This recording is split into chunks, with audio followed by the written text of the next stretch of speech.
간절히 기도드렸사옵나이다. 아멘. 우리 말씀 보시겠습니다. 말씀은 에베소서 5장 15절부터 21절까지 말씀입니다. 15절부터 20절 21절까지 말씀입니다. 함께 합독하시겠습니다.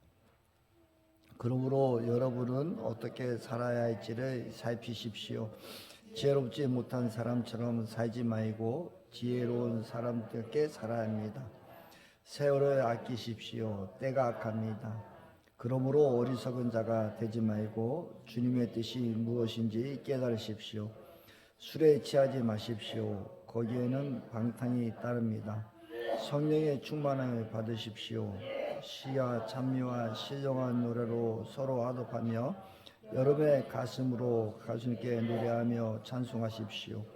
모든 일에 언제나 우리 주 예수 그리스도의 이름으로 하나님 아버지께 감사를 드리십시오. 여러분은 그리스도를 두려운 마음으로 서로 순종하십시오. 아멘. 우리가 교회 생활하고 또 신앙 생활하면서 주님께서 말씀하시는 거거든요. 교회는 머리 대신 예수 그리스도가 우리가 각 사람들이 지체로서 우리가 한 마음 되는 것이 교회이다라고 말씀하시고, 우리를 하나님의 자녀 삼아 주신 것은 하나님의 아들들 삼아 주셨고 우리 거룩하고 흠이 없게 하시려는 거예요. 하나님은 저와 여러분들을 우리를 자녀 삼아 주시고 하나님 백성 삼아 주시면서 우리를 거룩하고 흠이 없게 하시기를 늘 간구하고 계세요. 그래서 우리가 저와 여러분들의 삶 속에 이 거룩하고 흠이 없는 삶들이 늘 있기를 소망하기 원합니다. 그러면서 우리 하나님께서 너희들이 이제는 새롭게 새 옷을 입으라라고 말씀하시잖아요. 그러면서 우리 안에 이제 지혜로운 삶을 살기를 원하시는 거예요. 그래서 저와 여러분들이 살아가면서 지혜롭게 살기를 소망하기 원합니다. 지혜롭게 사는 것은 우리가 하나님 앞에 맡기는 거예요. 지혜의 근원은 하나님이세요. 우리가 살아가는 데 있어서 지식은 배워서 얻을 수도 있지만 지혜는 우리가 움직이고 우리가 실질적으로 행할 때 그 지혜가 있어요. 그래서 모든 것들을 이렇게 많이 움직이고 일을 하다 보고 뭐 그렇게 하다 보면 그 순전된 사람들 있잖아요. 순영국이라고 얘기하잖아요. 그런 사람들이 삶에서 일하면서 그것이 얻어지는 거거든요. 그래서 예전에는 지식이 많아야 된다고 했는데 지금은 이제 지식이 앞으로의 세계는 지식보다도 지혜가 더 중요한 세대가 됐어요. 예전에는 지식을 많이 공부를 하고 내가 마음을 배워서 이건데 지금은 이 수많은 컴퓨터와 이런 것 때문에 그 지식은 언제든지 끌어올 수 있어.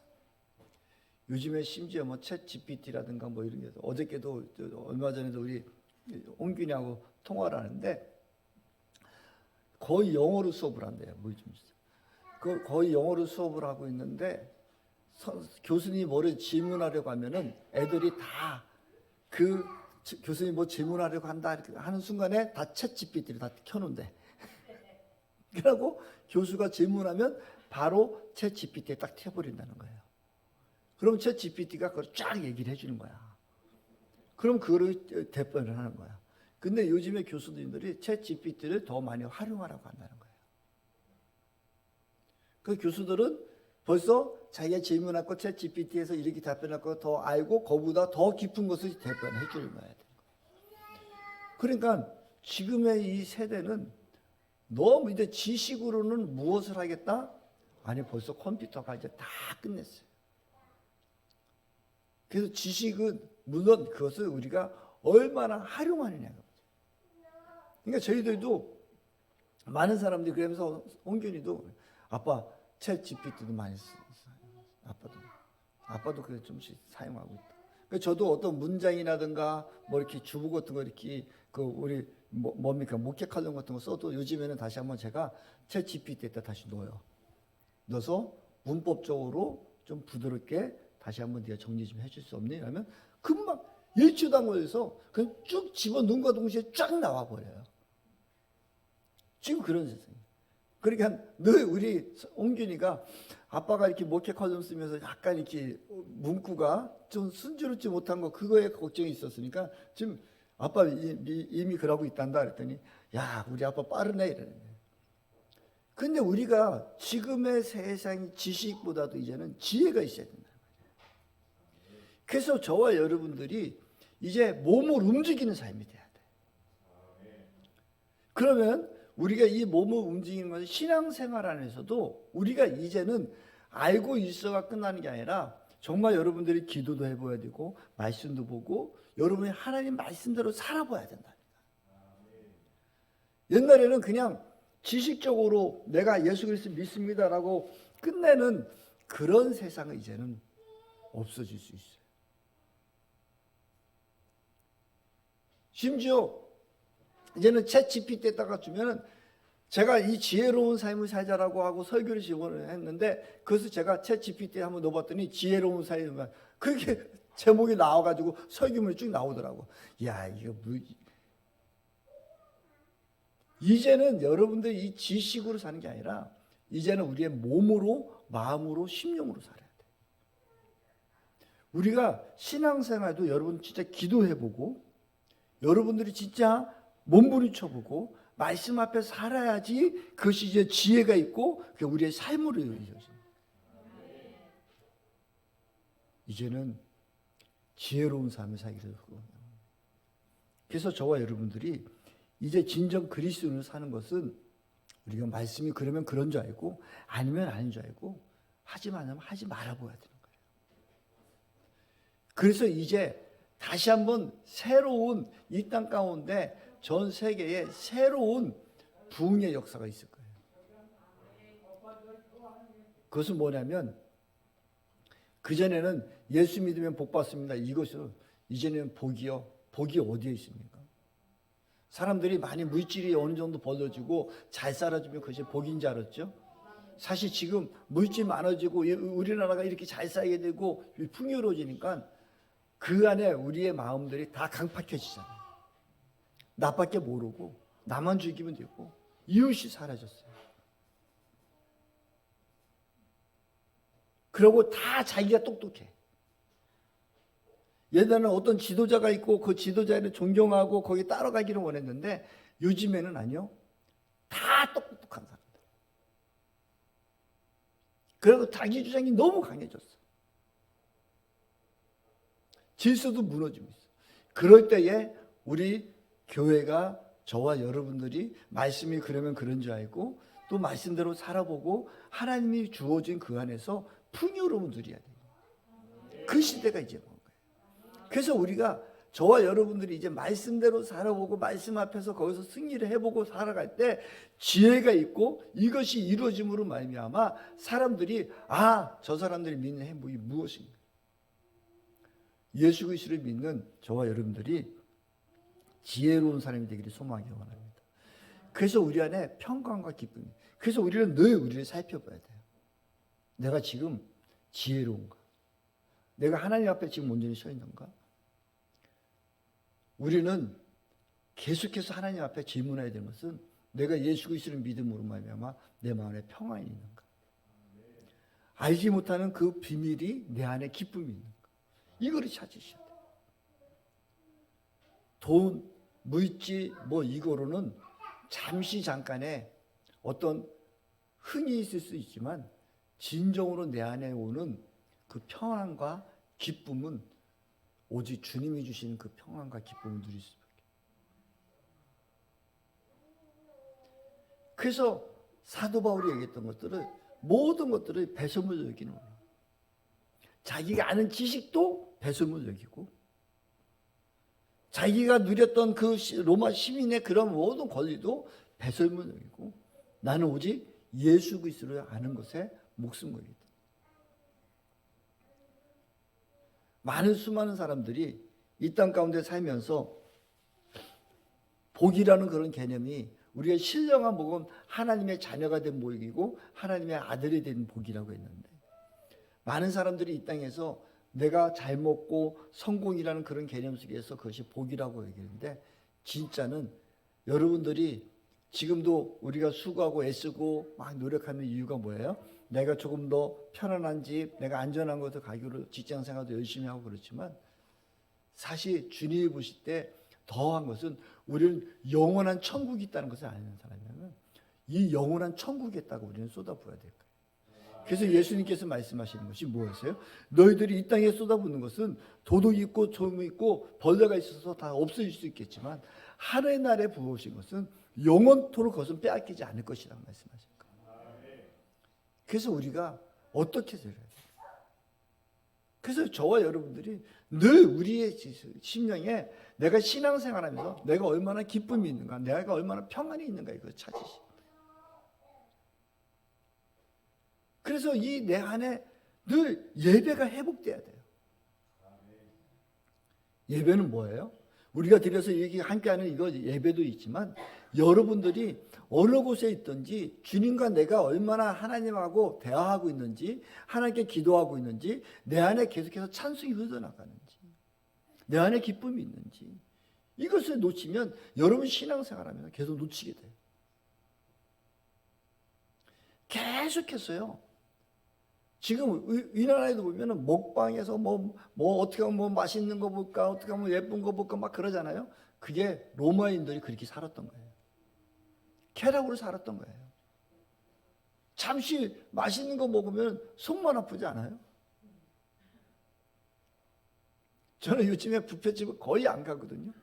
가면 왜 이렇게 욕심이 생기는지 하나라도 먹어봐야 되겠다 싶어가지고 이게 찾고 있고, 특히 제가 가면은 집에서 못해 먹는 것들, 그런 것들을 좀 먹어보자고 막 먹다 보면은 배가 부르고 집에 오면은 후회스러워요.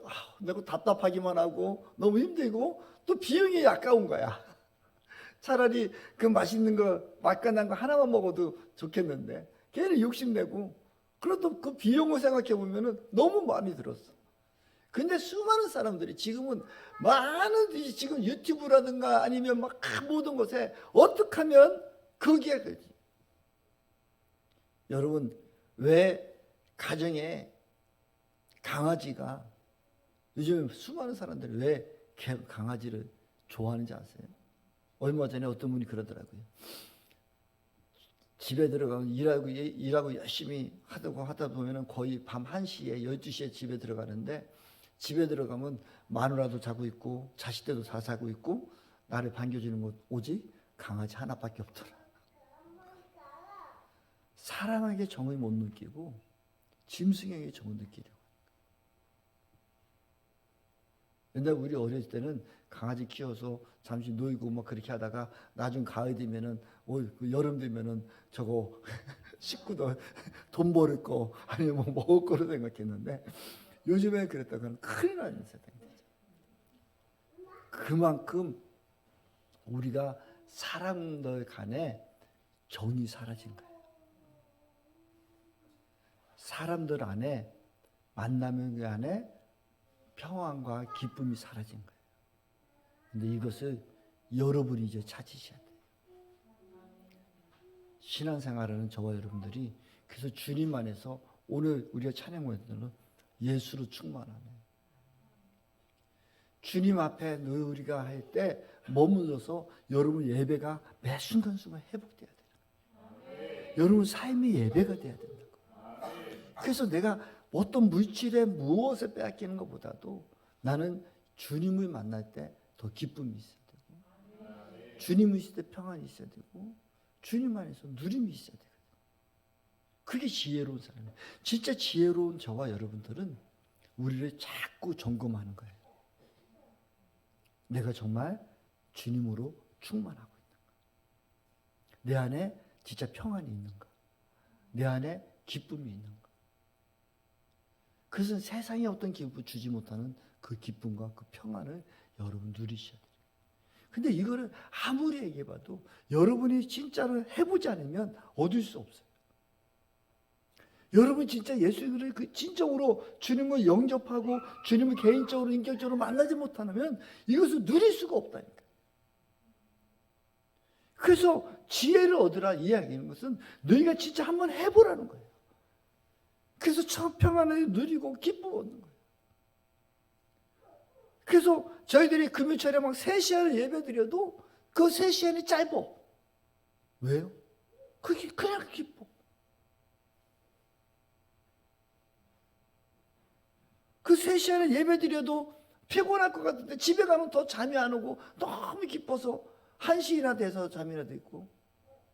그런데도 아침이면은 6시, 7시면 또 눈이 떠져. 피곤한 것이 아니라 더 생기가 들어요. 근데 이런 것들은 여러분이 경험하지 않고 여러분 누려보지 않으면 못 오는 거예요.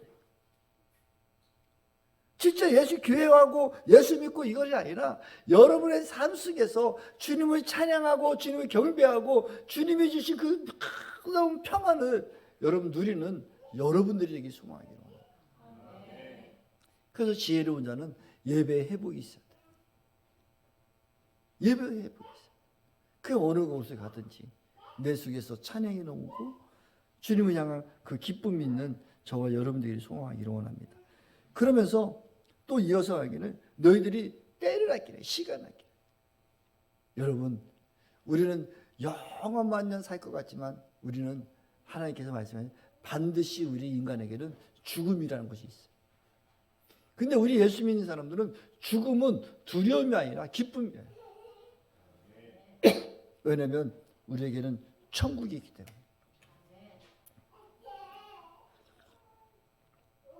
그리고 그 천국에서 우리는 영원히 누릴 거예요. 그래서 이 죽음을 수많은 종교에서는 죽음을 가지고 사람들을 자꾸 현혹하고 협박하고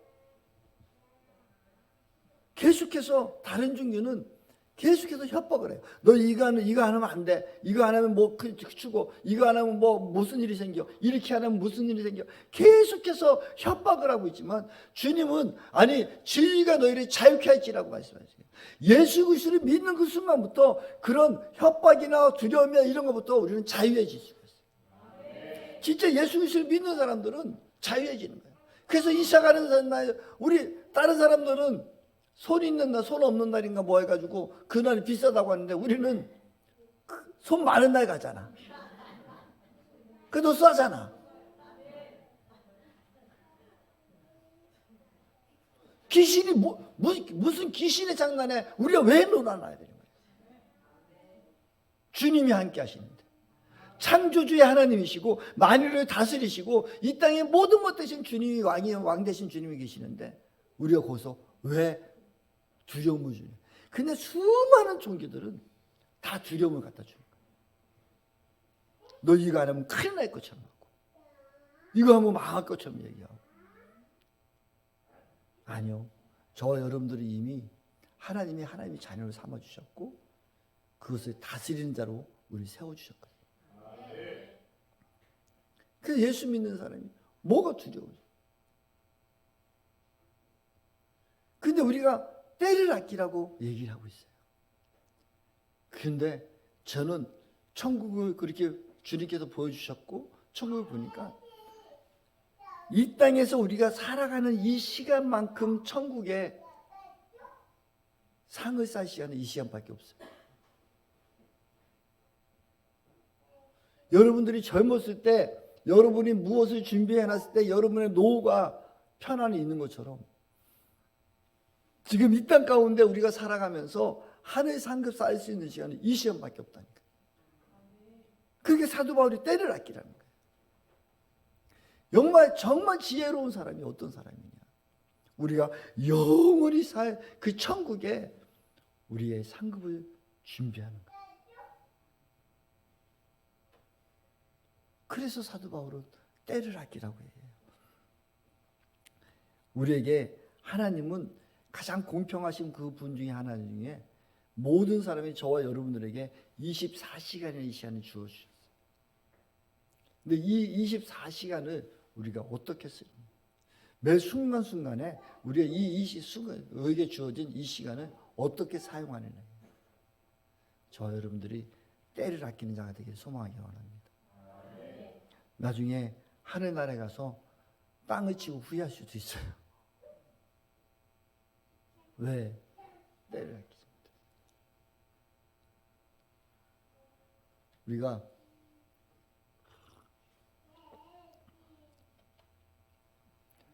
많은 사람들이 하나님의 영광을 위해서 선교도 가고 또 많은 일들을 하는데 우리가 늘 낮아짐으로 겸손함으로 다른 사람들을 낮게 여기고 그들을 섬길 때 하나님 기쁨이 있어요. 하나님은 늘 공동체를 만들어 가기를 원하시고 예수 믿는 가운데서는 가난한 사람들이 없길 바라는 게 하나님입니다. 그 어렵고 힘든 사람에게 우리가 손을 뻗쳐주고 주님 앞에 나아갈 때 우리가 이 때를 아끼고 하늘 상급 사는 저 여러분 되기를 소망하기 원합니다. 이 때를 아끼십시오. 그래서 사도 바울이 그토록 자신의 몸을 다 드리면서도 헌신하고 나아가고 또 이어서 17절에 말씀하기를 그러므로 어린 자가 되지 말고 주님의 뜻이 무엇인지를 깨달으십시오 해요. 우리는 아버지의 뜻이 무엇인가를 깨닫기를 소망하기 원합니다. 하나님의 계획장부에 여러분들이 자꾸 집어넣기를 소망하기 원합니다. 하나님의 사명 안에 여러분을 주십시오. 여러분, 저 여러분들은요 그냥 창조된 것이 아니라 하나님의 아들이에요. 하나님의 아들은 하나님께서 네가 이렇게 했으면 좋겠다는 그런 마음이 있으신 거예요. 그래서 여러분들이 사명이 무엇입니까? 소명이 무엇입니까? 제가 늘 말씀드리지만 여러분들 어릴 때부터 나 이거 해보고 싶었는데 내가 이런 일을 해보고 싶었던 거 그것이 사명이고 소명이에요. 그 자꾸 여러분들이 돌아보세요. 여러분들이 자꾸 돌아보세요. 나는 옛날에 뭘 하고 싶었는데 그 소망을 자꾸 두고 나 이런 일이 있었는데 이거 하고 싶었는데 그런 마음을 두고 하나님 앞에 그런 마음이 있었던 거나 또 살펴보시면서 매순 때를 아끼면서 매 순간순간 최선을 다해 보십시오. 그러면 하나님께서 그 길을 인도해 주세요. 제가 지난 월요일에 영균이를 만나러 서산에 갔었거든요. 영균이 아이들 서산에 잠깐 가서 차 프라이드를 가져갔었는데 영균이가 아빠 내가 점심시간에 잠깐 난 시간밖에 없으니까 점심 여기 부대 근처로 오라고 해가지고 부대를 가다 보니까 제가 벌써 6, 7년 전에 태안강 서산에 성경 강의를 해다 돼서 그때도 예배소서 고두서에서 강의에 대해서 갔었거든요. 갔었을 때 아주 교회가 아름다운 교회가 있고 막 찾아서 가다 보니까 바로 영균이 부대 옆인 거예요. 그래서 거기 가서 목사님들 은퇴하신 목사님들 한 30여 분 같이 예배를 드리고 또 성경 말씀을 가르쳐 드리고 그러고 났는데 보니까 그 교회 목사님이 통합적 교회인데 은퇴하셨는데 그 교회 목사님하고 사모님 두 분밖에 안 계신 거예요. 성도가 없으신 거예요. 그러니까 자기가 은퇴했어도 다른 분들이 오지를 못하는 거예요. 성도가 없어요. 근데 그분들이 교회를 깨끗하게 정리해 놓고 예배드리고 늘 기도하고 있는 모습을 봤어요. 그러면서 그 안에 제가 하나님 앞으로 우리 한국교회 시골교회가 이런 일들이 너무 많아지지 않겠습니까? 그러면서 제가 그렇게 밥 먹으면서 같이 기도하고 속으로 기도하면서 있는데 제가 어렸을 때 집사 때 30대 저하고 아내하고 하나님께 기도하던 중에 받은 비전이 네가 나중에 은퇴 목사들 또 선교사님들을 섬겼으면 좋겠다. 그때는 제가 한참 사업하고 잘 나갈 때였어요. 그래서 하나님 저를 더 부흥케 해주시고 돈을 많이 벌면 하나님 제가 이런 호텔 같은 걸 지어놓고 그럼 막 그러면서 하나님 앞에 기도하고 있었어요. 근데 하나님이 저를 이제 목회자로 부르셨고 또 그곳에 가니까 또 그분을 보니까 다시 옛날에 주셨던 그 마음을 품었던 마음이 불이 뜨리라는 거예요. 하나님 제가 작은 교회 하고 있는데 어떻게 다시 내가 품었던 저에게 주셨던 그 비전을 왜 또 주시나요? 그러고 있었는데 그때 하나님께서 저에게 생각나게 하는 게 태양광이 생각나요. 그래서 그때부터 제가 저희 집에 태양광을 설치해보고 그럼 지금 태양광 에너지 선교단이 된 거예요. 그래서 우리가 그 은퇴하신 목사님들, 또 앞으로 그 은퇴하신 목사님들, 그 교회들을, 시골 교회들을 우리가 계속 돕고 있잖아요. 그 우리가 하나님 앞에 우리가 바로 서서 우리가 최선을 다하면 내 방법이 아니라 하나님의 방법으로 이끌어 가신다는 거예요. 그러니까 여러분, 내가 지금 나이가 어때서요? 하나님이 여러분들을 지금도 쓰기를 원하신다니까. 하나님 여러분들을 사용하기를 원하십니다. 그래서 저에게 또 한 가지 막 숙제 같은 게 있어요. 제가 몇 년 전에 라오스를 갔었잖아요. 그때도 은퇴하신 목사님들 누가 땅 3,000평 줄 테니까 얼마든지 와서 집 짓고 사십시오 막 그래가지고 그곳에 라오스에 가가지고 내가 그 선교관들을, 한국에는 비싼데 건물 짓기가 어려운데 그곳에는 바람만 막으면 되거든요. 난방이 필요 없기 때문에. 그래서 저렴하게 벽돌 한 장 쌓고 그러면서 내가 그곳에 우리 숙소를 만들어 보라고 쫓아가 봤잖아요. 근데 거기 쫓아간 이유 중에 하나는 그 많은 사람들이, 산속에 있는 사람들이 농장에 와서 일을 하는데, 바나나 농사를 지러 일을 하러 오는데 아이들하고 다 와서 오는데 그 아이들이 학교를 못 가는 거예요. 근데 그 아이들이 몇백 명이 거기서 그냥 방치되고 있는 그런 모습 보면서 하나님이 저 아이들에게, 내가 선교관도 선교관이지만 저 아이들도 내가 도울 수 있는 일이 없을까요? 그래가지고 그냥 알지도 못하는 사람 찾아가지고 저하고 아내하고 쫓아가 봤는데 가보니까 너무 시골이더라고요.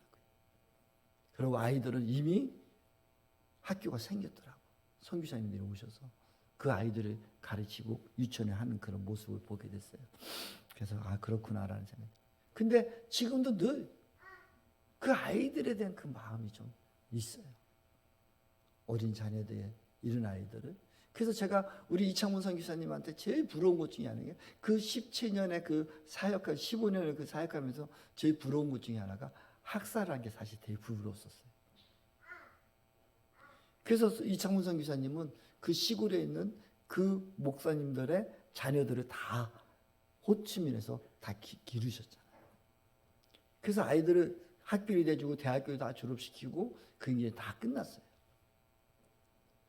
왜냐면 같이 목사님들도 같이 나이가 드시고 연세 드시니까 그 밑에 있었잖아요. 그래서 지금은 몇몇 안 남았대요. 근데 이제는 다른 사람이 하기를 원한다라고 하고 계시더라고요.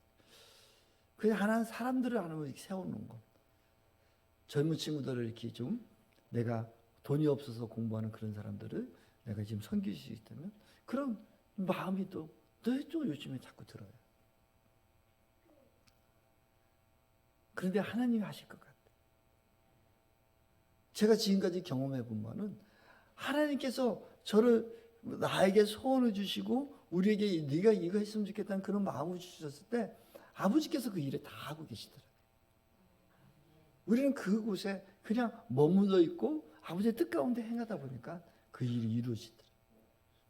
근데 이것을 못 이루는 것은 어떤가라 생각해 보면, 내가 앞서든지 내가 무엇을 하든지 내가 앞서 버리면 하나님의 계획으로 들어갈 수가 없어요.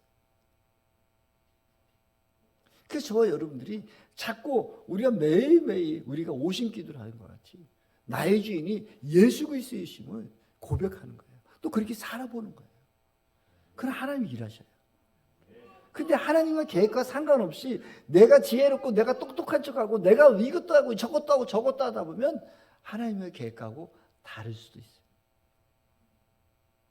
그래서 저희들이, 여러분들이 자녀를 양육할 때도 좀 자꾸 하나님의 기도할 때도 하나님이 야 이렇게 되게 해주세요, 이렇게 되게 하기보다도 하나님이 원하시는 방법이 무엇입니까? 이 아이를 통해서 하나님 계획이 무엇입니까? 하나님께 자꾸 질문하고 그곳에 들여보십시오. 여러분의 주인이 되지 마십시오. 여러분의 삶에 여러분이 자꾸 주인이 되니까 너무 힘들어요. 여러분 삶의 주인이 되니까 내 뜻대로 안 되니까 더 노력해야 되고 내 마음대로 안 되니까 거기서 지쳐버리고, 그러고 자꾸 판단하게 하고 나는 이렇게 했는데 너는 뭐냐고 얘기할 때가 너무 많다니까요.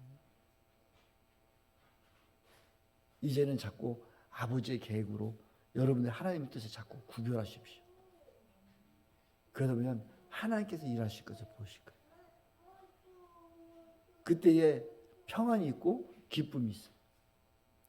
그리고 하나님이 내가 열심히 안 하고 내가 무엇인가를 쏟아붓지 않았기 때문에 마음속에는 주님이 하셨구나, 아버지가 하셨구나, 이런 마음으로 감사할 수밖에 없어요. 그 하나님의 뜻을 구별하는 것은 여러분 삶을 이제 지금부터라도 다시 한번 들으십시오. 매일 아침에 일어나면 한번 기도하십시오. 하나님, 오늘 제가 어떻게 할아버지 뜻대로 살까요? 아버지가 원하시는 것이 무엇인가요? 그러다 보면 만나는 사람도 주실 것이고 많은 일들이 있어요. 갑자기 어떤 일들이 생길 때마다 하나님께서 이 일을 하게 하셨구나, 이것을 이루시는 거예요. 그래서 저에게는 하나님께서 그런 비전과 꿈도 주시고, 그래서 지금 목사님들에게 계속 가르치는 일을 하고 또 그런 양육할 수 있는 것을 계속 주셔서 그냥 늘 감사하고 있어요. 어떤 때는 피곤한 생각도 있고 어떤 때는 힘든 마음도 있지만 그래도 하나님께 감사해요. 그래서 우리 지혜롭게 하고 때를 아끼고 그러면서 하나님의 뜻을 구별하면서 성령 충만하라고 하세요. 우리가 성령 충만이라는 것은 무엇일까요? 저와 여러분들이 성령 충만하게 하는 것은 하나님의 뜻 가운데 그냥 머물러 있는 거예요. 하나님이 성령 충만하면 우리가 막 기적과 이적도 나타나는 것도 하나님이 역사하시겠지만 우리 안에 가장 성령 충만한 사람들에게 나타나는 것 중에 하나는 평안과 기쁨이에요. 그리고 자신감이에요. 성령 충만한 사람은 담대해져요. 자신감이 생겨요. 왜냐? 내 안에 주님이 일하시고 막 그 뜨거움이 있어요. 그래서 당당해져요. 그런 어린아이들에게 성령 충만토록 여러분 기도하시고 여러분 성령 충만하게 소망하기 바랍니다. 그 성령 충만할 때는 자신감이 막 일어나요. 하나님 역사에. 그러면서 마음속에 할 수 있거든 무슨 말이냐. 믿는 자에게 능치 않은 못함이 없느니라. 이런 마음이 들고 주님이 말씀하시면 제가 언제든지 순종하죠. 이런 담대함이 생겨요. 여러분 사람 속에 이런 성령 충만한 사람이 되기를 소망하기 원합니다. 그런 성령 충만한 사람들이 나타나는 결과가 찬송과 감사와 기도예요. 그러니까 내가 성령 충만하고 내가 지혜로운 사람으로 시간을 아끼면서 하나님의 뜻을 구별하고 성령 충만하고 할 때 내 안에 계속 흘러나는 찬송이 있고 감사가 있고 그러면서 다른 사람들이 존중해 주기 시작해요. 이게 예수 그리스도를 믿는 하나님의 백성들의 삶의 모습이고 지혜로운 자. 이제 저와 여러분들이 하나님 앞에 온전히 섰으면 좋겠습니다. 그래서 성령 충만하고 하나님 믿는 사람들은 자꾸 내 옆에 있는 사람들이 존중스러워지고 내 옆에 있는 사람을 자꾸 격려하게 돼요. 나는 낮아지고 내 옆에 있는 사람이 더 위대해 보여요. 저는 요즘에 우리 아내가 자꾸 위대해 보여요. 왜냐하면 저는 밥을 하자면 아내 없으면 계속 라면밖에 생각이 안 나요. 근데 우리 아내는 늘 뭐든지 반찬이고 뭐든지 받고 나와. 참 신기해. 아이고, 때가 되면은 괜히 귀찮다. 라면 끓여 먹고 말자. 뭐 이런 생각 넘어가는데. 우리 아내는 뭐든지 뭐 된장을 끓이든지 뭐를 하든지 뭐 금방 하면 되지요. 뭐. 그런, 아니, 금방 하면 안 되는데. 사랑하는 성도 여러분, 우리가 서로 존중했으면 좋겠습니다. 서로 존중하고 서로 이해해질 때 하나님의 우리 특히 믿는 사람들은 서로 존중해 줘야 되는 이유 중에 하나는 그분 안에 성령님이 계시잖아요. 하나님 함께 하시잖아요. 하나님을 존중하듯이 서로를 존중해 주고 인정해 주고 살아갈 때 그 마음이 더 아름다워져요. 그래서 남을 더 나보다 더 귀하게 여기십시오. 존중해 주십시오. 이게 우리의 삶에 예수 그리스도를 믿는 사람들의 모습의 결과물이에요. 이제 주님 앞에 우리가 서로 온전히 서 있고 서로 복종하고 하나 돼. 우리가 옆에 있는 사람을 존중해주고 인정해주고 서로가 존중하고 인정해줄 때 그 안에는 하나됨으로 되는 거예요. 그래서 싸움도 없어지고 다툼도 없어지고 서로 연합되어지고 한마음 한뜻이 돼. 근데 사단은 어떻게든지 싸우게 하고 분탕을 일으키려고 하고 무너뜨리려고 하고 깨어지면 가요. 네가 잘났다, 네가 잘났다 이러면서 늘 그 안에 어려움이 있어요. 근데 예수 믿는 사람들은 계속해서 하나 되고 존중해주고 그 안에서 기쁨이 있어요. 그래서 오늘 사도 바울은 우리에게 너희들이 이것을 더 강조하고 싶어 하시는 거예요. 근데 어떤 때는 자연적으로 되면 너무 좋겠지만 어떤 때는 우리가 결단도 필요해요. 내가 어떻게 되니 감사해야겠다. 저희 아내가 날마다 잠자기 직전에 저에게 목사님 오늘 하루 감사한 게 뭡니까? 물어봐요. 근데 감사를 안 하면 자기는 자요. 근데 너무 고마운 것은 한편은 고마운 것은 저를 하루를 돌아볼 수 있는 시간이에요. 내가 오늘 무엇 때문에 감사할까? 내가 오늘 이 하루를 감사의 조건을 자꾸 찾게 되고 또 내가 더 감사해야 되겠다는 마음을 자꾸 들어요. 여러분 우리가 감사할 것을 자꾸 찾게 보면 더 많은 것들이 감사하게 되고요. 또 옆 사람을 자꾸 존중해주고 인정하다 보면 눈에 보이지 않았던 것들이 더 많이 존중되어지고 더 존중하게 돼요. 아, 저 사람한테는 저런 장점이 있었구나. 저 사람에는 저런 게 있었구나 하고 인정해주게 돼요. 우리가 자연스럽게 되는 것도 있지만 우리의 결단도 필요합니다. 우리가 더 감사하고 또 우리가 존중하고 서로 기쁨으로 여러분 뜻을 발견하며 나갈 수 있는 우리 모두가 되기를 소망하기를 원합니다.